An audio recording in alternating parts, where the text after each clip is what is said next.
अहले सुन्नत वल जमात कराची डिवीज़न के रहनुमा मोहतरम जनाब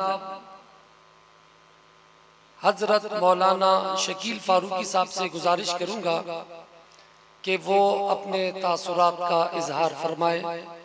तशरीफ़ ला रहे हैं अहले सुन्नत वल जमात कराची डिवीज़न के रहनुमा मोहतरम व मुकर्रम हजरत मौलाना मुफ्ती शकील फारूकी साहब। नहमदुहु व नुसल्ली व नुसल्लिमु अला रसूलिहिल करीम, अम्मा बाद। इंतहाई वाजिब अल एहतराम काबिल सद एहतराम हज़रात उलमा इकराम, आज मैं और आप यहाँ इस उलमा कन्वेंशन में शरीक हैं। आज के इस अज़ीम शान कन्वेंशन का मकसद क्या है और आप हज़रात को शहर भर से क्यों बुलाया गया है। यकीनन आप हज़रात के इल्म में होगा कि एक अरसा दराज से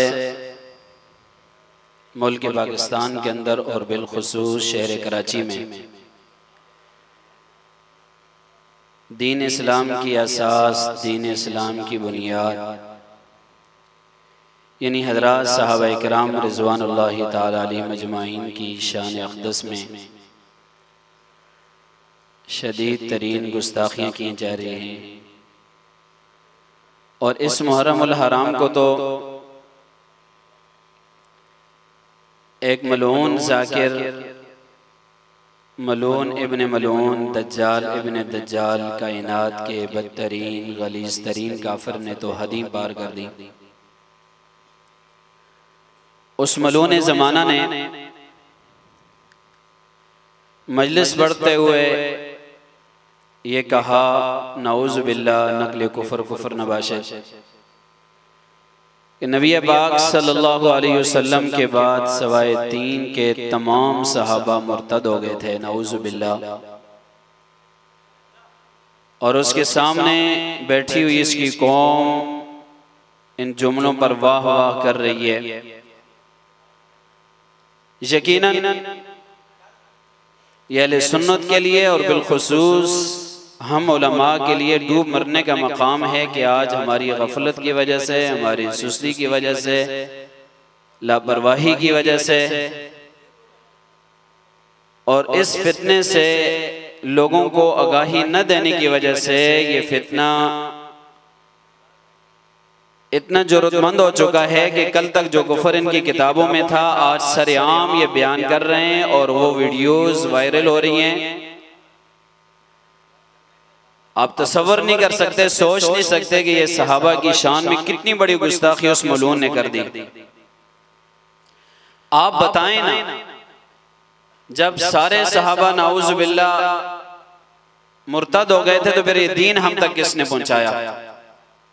यकीनन वो लाइन, वो लानती अपनी इस बात में झूठा है, कज़्ज़ाब है, उसके कुफर में किसी किस्म का कोई शक व शुबा नहीं। लेकिन सवाल यह है कि हमने अपनी कितनी जिम्मेदारियां अदा की, हमने इस फितने से लोगों को कितना आगाह किया। आज सहाबा इकराम की जमात इस कदर मजलूम क्यों है? हमने अपने मिंबर और मेहराब से सहाबा इकराम की इज्जत और नामूस की आवाज बुलंद क्यों नहीं की? हमने अपने कौम के सामने सहाबा इकराम का तारुफ सही तौर पर पेश क्यों नहीं किया? आज अगर हम अपनी कौम के सामने, मुसलमानों के सामने सहाबा का, उनकी अजमत, उनकी कुर्बानियाँ, दीन इस्लाम, उनकी अहमियत सही बयान करते हैं तो आज ये उलमा के कन्वेंशन मुनाकिद करने की जरूरत नहीं पड़ती। इससे पहले अवाम इस गुस्ताख के खिलाफ उठ खड़ी होती। यकीनन ये हमारी कमजोरियाँ हैं। मेरे भाइयों, अब भी वक्त है, उलमा को अपनी बेदारी पैदा करनी होगी। अगर हम इसी तरह गफलत में पड़े रहे, ये सहाबा इकराम की इज्जत नामूस का मसला किसी एक जमात का मसला नहीं, इसलिए कि दावत और तबलीग वाले हैं, सहाबा के बगैर अपनी दावत साबित नहीं कर सकते। जिहाद वाले अपना जिहाद, तसव्वुफ वाले तसव्वुफ, मदारस वाले मदारस, कोई भी चीज सहाबा इकराम के बगैर हम साबित नहीं कर सकते। सहाबा इकराम नबी पाक सल्लल्लाहु अलैहि वसल्लम और इस उम्मत के दरमियान एक पुल की हैसियत रखते हैं। अगर सहाबा नहीं तो दीन इस्लाम नहीं।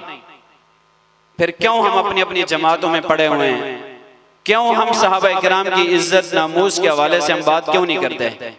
इसलिए हम सब की जिम्मेदारी है, अगर हम इसी तरह सोए रहे, कल ये कुफर अपने कुफरियात में ये आगे बढ़ करके सहाबा इकराम की गुस्ताखियां करते रहेंगे, हमारे दरवाजों पे आके गुस्ताखियां करेंगे और हम कुछ नहीं कर सकेंगे। इसलिए अभी वक्त है, अपनी जिम्मेदारी का एहसास कीजिए, मेंबर और मेहराब से हजरात सहाबा इकराम की इज्जत नामूस की आवाज़ बुलंद कीजिए। इंशाअल्लाह अगर हमने अपनी जिम्मेदारियां पूरी की तो वक्त आएगा इंशाअल्लाह किसी गुस्ताख को सहाबा की शान में गुस्ताखी करने की हिम्मत नहीं होगी।